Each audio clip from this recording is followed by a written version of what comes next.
अस्सलाम वालेकुम दोस्तों, मैं उम्मीद करती हूँ आप लोग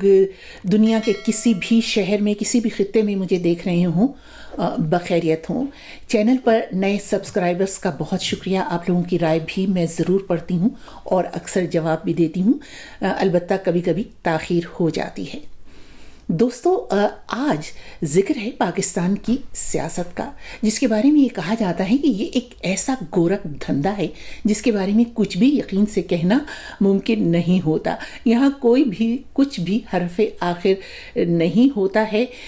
तमाम सियासी पार्टियाँ, चाहे उनमें कोई भी हो, उनके फ़ैसले और उनकी हिकमत अमली वक्त के साथ साथ बदलती रहती है और नई हिकमत अमली, नई पॉलिसी बनाई जाती है या बनवाई जाती है। आप लोग सब जानते हैं कि अभी चंद महीने पहले ही की बात है कि पाकिस्तान पीपल्स पार्टी और पाकिस्तान मुस्लिम लीग नवाज दोनों हम प्याला और हम निवाला थे।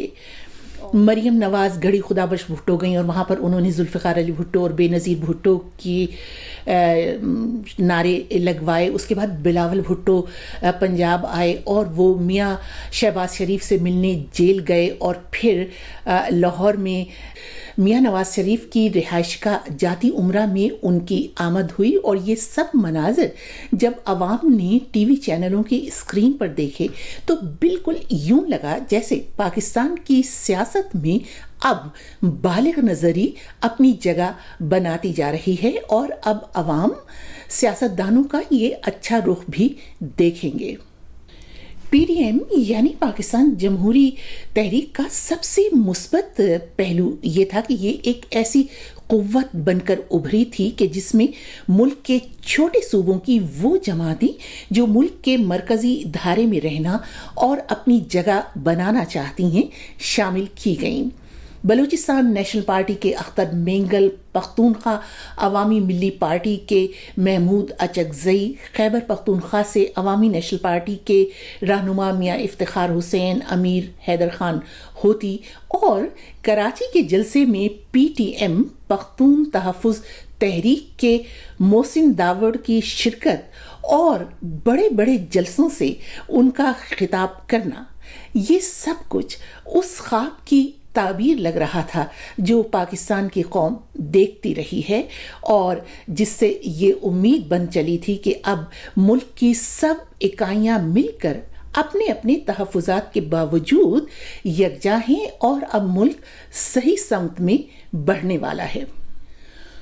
होना तो ये चाहिए था कि पीडीएम मुत्तहिद रहती और अपना दबाव इस्तेमाल करके इंतखाबात में मदाखलत और धांधलियों को कम से कम करवाने के लिए कवानीन को मुमकिना हद तक शफाफ बनवाने के लिए कोशिशें करती, ताकि आवाम को उस अजियत से छुटकारा मिल सकता जिससे वो हर इंतखाबी अमल के बाद गुजरते हैं। यानी आप लोग जानते हैं कि इंतखाबात के बाद फिर हर तरफ से धांधली का शोर उठता है।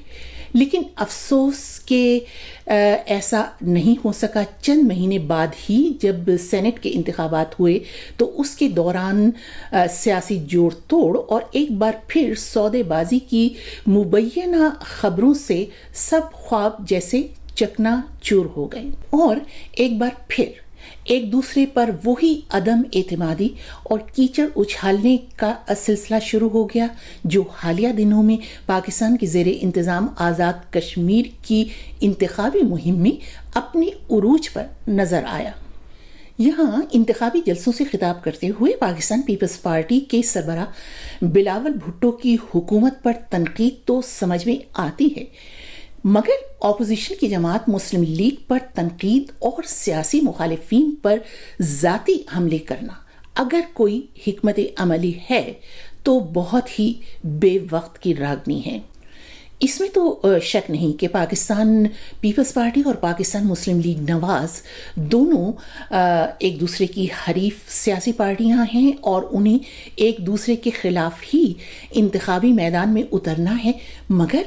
इस मरहले पर एक दूसरे पर ज़ाती हमले करना और आपस में उलझने से गुरेज करना चाहिए था। لیکن اس حقیقت سے بھی انکار ممکن نہیں ہے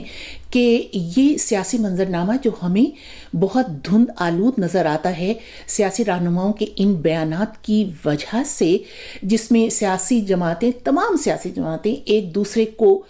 بوٹ نواز، بوٹ بردار یا پس پردہ سیاسی مفاہمت کے ذریعے اقتدار کے ایوانوں تک پہنچنے کے الزامات عائد کرتی ہیں، تو اس منظر نامے کا ایک پس منظر بھی ہے جو پاکستان کی ایک طویل سیاسی تاریخ ہے جسے جھٹلایا نہیں جا سکتا۔ اس پوری تاریخ کا یہاں ذکر تو اس وقت ممکن نہیں ہے کہ آپ لوگوں میں سے اکثریت اس کے بارے میں جانتی ہے، خود سیاسی پارٹیاں اس کی طرف اشارے بھی کرتی ہیں، نشاندہی بھی کرتی ہیں، ایک دوسرے کو سلیکٹڈ کہہ کر بھی بلاتی ہیں، لیکن یہ سلسلہ اس وقت تک نہیں رکے گا جب تک انتخابات میں مداخلت اور سیاسی انجینئرنگ ختم نہیں ہوگی، جو انتخابی عمل کی شفافیت کی شرط اولین ہے۔ آپ کی رائے کا انتظار رہے گا۔ اجازت دیجیے، خدا حافظ۔